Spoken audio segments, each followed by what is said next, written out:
I'm incredibly humbled to have even been asked to come and speak. My journey with kidney disease started with my husband, Glen, back in, well, he initially was diagnosed with type 2 diabetes. So I was a caregiver to my late husband, Glen, who passed away from kidney disease in February 2016. But our journey with CKD and diabetes was a very long one, which started probably in the late 1990s. It started with type 2 diabetes, late onset for him. He was in his mid 30s, I guess, when it started. And, when he was diagnosed, he didn't take it seriously enough. It was kind of like, yeah, I was told I have type 2 diabetes. It was really nothing. He really didn't make an effort to take care of it. He just thought it would go away. Like, he lived in denial when it came to his health. So, throughout the 90s, his sugars were all over the place. They were way too high. Every doctor's appointment always consisted of being told that he had protein seeping into his urine, and things just getting worse and worse and worse. And it got to the point where, the diabetes doctor said, you know what, we need to have you go to a nephrologist. I can't manage this, because we know that your kidneys are sick, but I can't tell you for sure how sick they are. So based on his numbers, they were pretty sure that he had kidney disease. So we went off to see the nephrologist in, I think it was 1999 when we were introduced to him. And I remember very clearly remember the first appointment. Very nice fellow. He was very calm, and Glenn was we were both very blasé about the whole thing. And I remember him sitting down across from us and telling us, well, Glenn, you were at 59% functioning. Given what I know now about kidney disease and what we didn't know back then, that should have been like an atomic bomb being dropped on us. It should have been similar to getting a cancer diagnosis. Had he been given a cancer diagnosis, I can tell you, he would have did everything he possibly could to battle for his life. But because we didn't know, it was kind of like, okay, 59%. That really didn't mean a whole lot. It didn't mean nothing. It meant nothing to us. It was like kind of like, okay. And he continued on his journey all the way up until 2010, where everything absolutely 100% changed. His appointments consisted of being monitored. And up until that point, I really was sporadic with going with him to his appointments. It was kind of like you didn't know what you didn't know until that last appointment. I was at work, and he typically would call me after a nephrology appointment. And this time he didn't. So I thought, oh, that's a little interesting. What's going on? So I called him and said, okay, well, how come you haven't called me? It's been a couple hours since you've been there. Like, what's going on? And he said, well, it's really not good news. And I said, well, what do you mean it's not good news? And he said, well, he told me that I'm no longer going to be monitored by him. I'm going to be switched over now to the renal clinic at the other hospital. And we're going to be doing full-on dialysis transplant planning. And I remember just thinking, what are you talking about? Like, what have you not told me all this time? So he was at home. I said, well, you better come and get me because I'm at work. So he came to get me, and it was a very interesting ride home. And I just said to him, like, what the heck happened? Like, what have you not been telling me? And he said, well, I just sort of thought, and well, I guess I thought wrong. And I just remember looking at him and just saying, you know what? This is my life too. You're playing with my life now. You've kept this from me, but I can't believe this. I'm so mad at you. Like, why would you keep this from me? And he's like, well, I didn't know. And so it got a little quiet for a couple minutes. And I just remember turning to him and saying, you know what? Just so you're understanding, I'm clear. I'm here for the long haul. It doesn't matter what happens. This is about me and you, and we're going to get through this together. Every appointment from now on, we're going to go to together, and whatever you need, we're going to get you. Like, I'm here for the long haul because this is our life. And we did. Right from that point on, we went to the nephrology clinic, and I remember walking in there and thinking, wow, this is different. I remember meeting his nephrologist there, Claudio Rigato. If anybody's ever had the pleasure of meeting Claudio, just know what you see is absolutely what you get with him. He's an amazing doctor. But I remember my first impression of him coming in, and he was just like this big ray of sunshine. Here we were all hopeless, thinking, oh my God, Glen's going to die at any given point in time. We felt like we had to live our whole life in a matter of minutes, seconds, because we didn't know what we didn't know. And Claudio comes blowing in, asks Glen a bunch of questions, and then says, Glen, we're going to make you feel better. We're going to get you on the way. And he's just perky and just happy. And I'm thinking, and the whole time I'm looking at Glen, and he's looking at me with a face that says, don't say anything. Don't say anything, Arlene. Just keep your mouth shut. Claudio leaves the room. And I remember looking at Glen and saying, like, what the heck was that? And he's like, I don't know. I don't know. Claudio comes back in. He's exactly the same way again. He says, okay, well, we need to decide what modality you're going to go with. And, you know, we're going to give you some options, but we're not going to tell you what they are today. You're going to come back. You know, I know it's a lot of information. So he said, we're going to decide. This is between PD, explain what PD dialysis was, home hemo was, and home hemo was still relatively new at that point in 2010. It was making some change. Like, people were doing it, but there was changes happening with the machines and whatnot. And he says, you know, home hemo, we'll kind of put that away for a little while, but you should really maybe think about PD and oh yeah, he says, I really don't want to see you do home hemo. You're a young guy. You know, you should be doing what you're doing, working, and, you know, not coming to in-center dialysis 3 times a week. So we literally left that appointment with all of the information, talked about it, you know, saying, okay, well, maybe we'll do PD. PD sounds the most practical for us to do.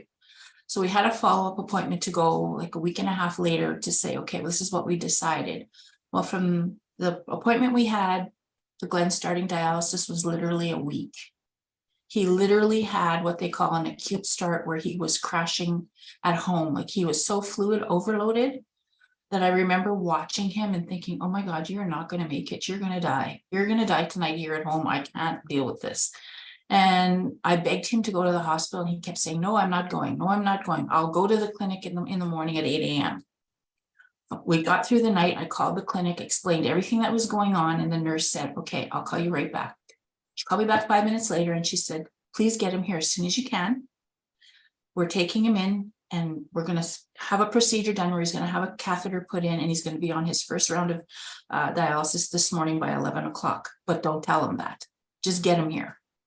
So I said to him, okay, well, they want to see you. And he said, okay, well, let's go. It literally took me 15 minutes to get him from the house to the car, and then another 5-minute drive to the hospital, because we literally live 5 minutes away.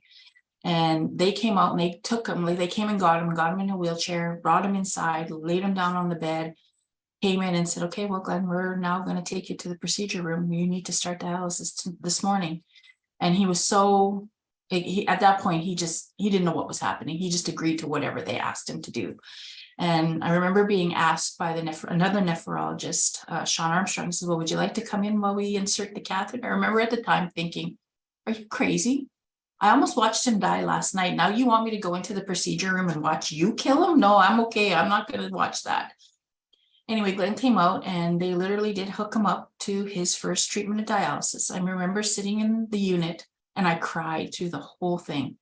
I remember thinking, he's going to die. Like, there's no way he's going to be okay. And the nurse, who I'll never forget, her name is Vicky, came up to me with a box of Kleenex, and she stood beside me, and she says, I know this looks really bad right now. And she said, I know whatever I'm going to say to you, you're not going to believe me, but I'm telling you, you'll see in 3 treatments, he's going to be completely different. He'll probably be the person you knew a couple of years ago. And I remember just looking up at her, and she says, yeah, I know you think I'm full of crap, but she said, you'll see. So 3 treatments later, they took off 27 pounds of fluid off of him. And he was incredibly different. He was back to being his usual perky self, and, you know, incredible things were done for us. After that, there wasn't an appointment that I didn't go to. There was never anything that he needed that if he needed it, that I didn't sit back and advocate for, because I was not going to watch him be taken from me because of kidney disease. I can tell you our team here in Winnipeg was exceptional. They did everything they possibly could, because as a kidney patient, everything that can go wrong, Glen got. There isn't anything that he probably didn't experience that they say on the list of risks that he didn't have. He had peritonitis twice. He had a heart attack where he had stents put in.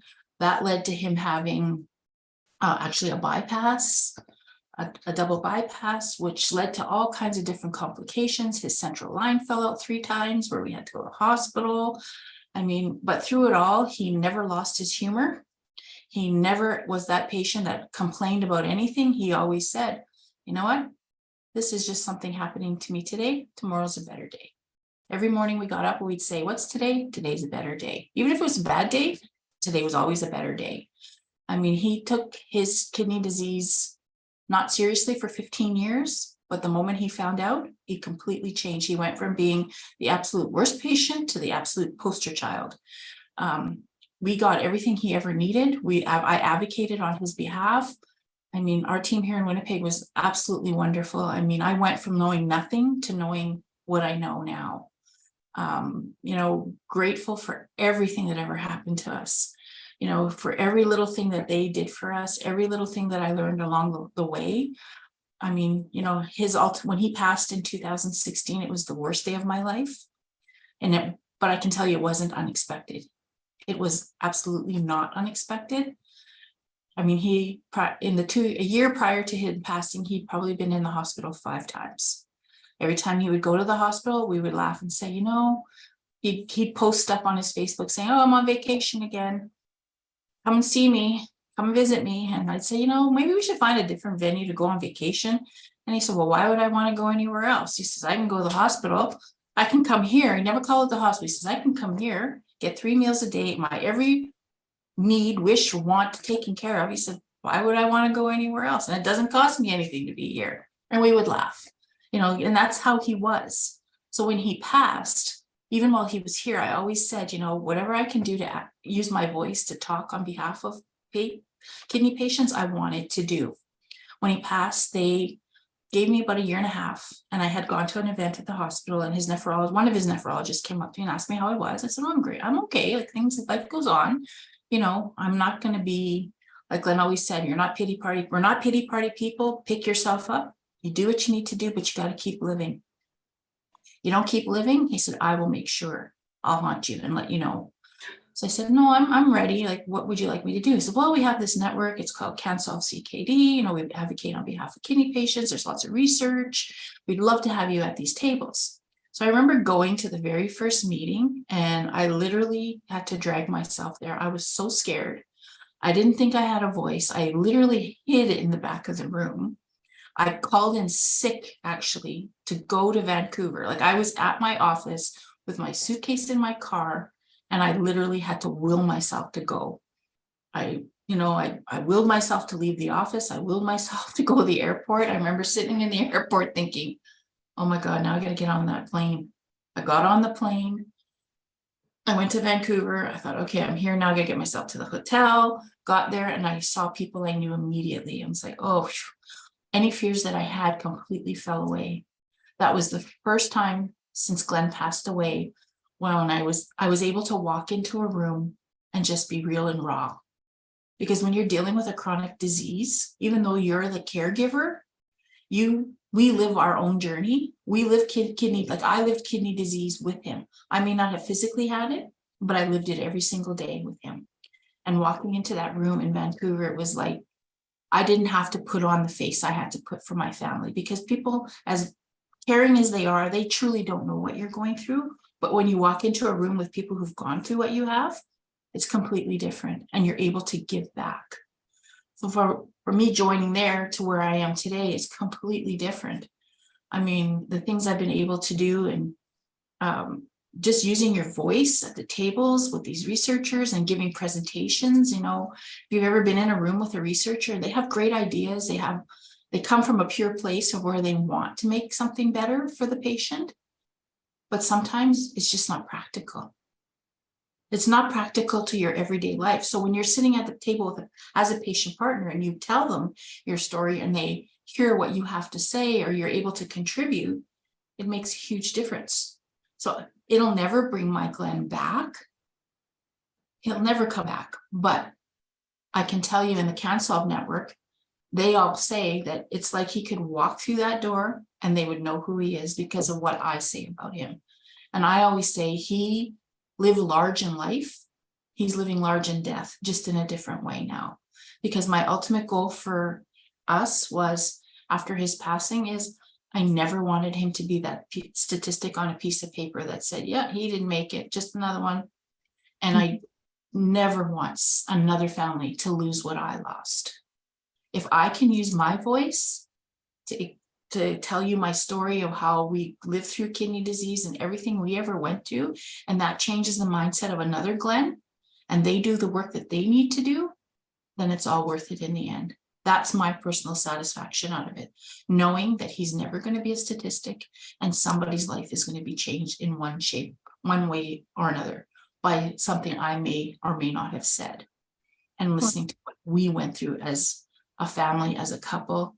I mean, there's never going to be a day that I don't want him back here, of course.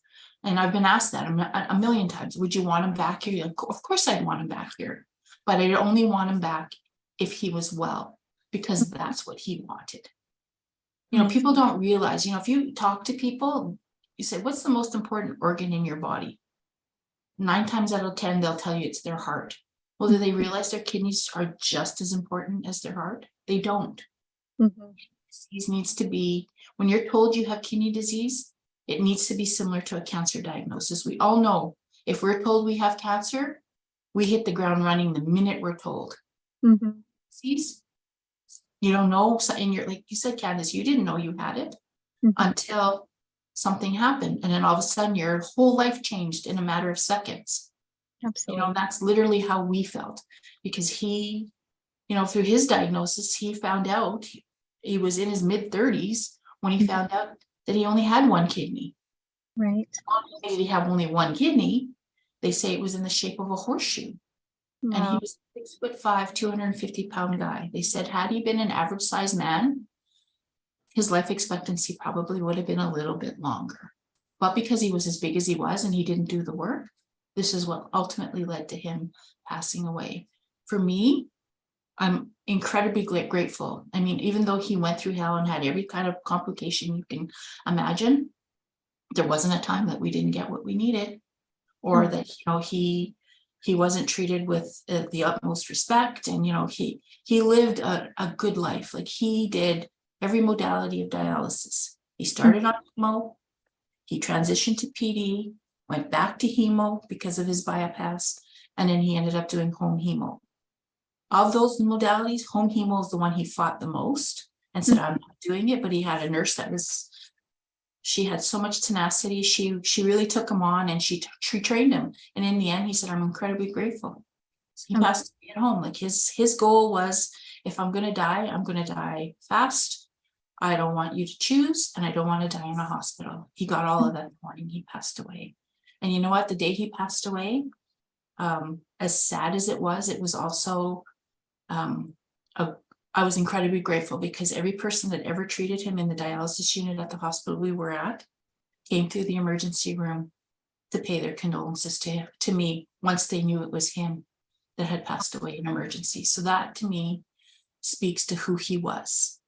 Absolutely. You know, Definitely. I'm incredibly grateful. And I have so many things, so many stories to tell, because, you know, you talk about moments in care. We have so many, and it triggers depending on the group you're talking to, or somebody's talking to you about their experience. You know, I'm just incredibly grateful and humbled to be part of something like this, to make people aware. You know what? We were on the deceased donor list. And then here in Manitoba, for a deceased donor, the typical wait is anywhere between 4 and 8 years. He was at the 4-year mark when he passed away. Prior to his passing, we said, oh, you know what? We're halfway through the waiting period. We only got a little bit longer to go, and then you'll get your kidney. So it was, you know, now to talk about it and make people more aware. Like, people don't realize, like, that one small gift that they can give changes lives. Absolutely. So I'm incredibly grateful.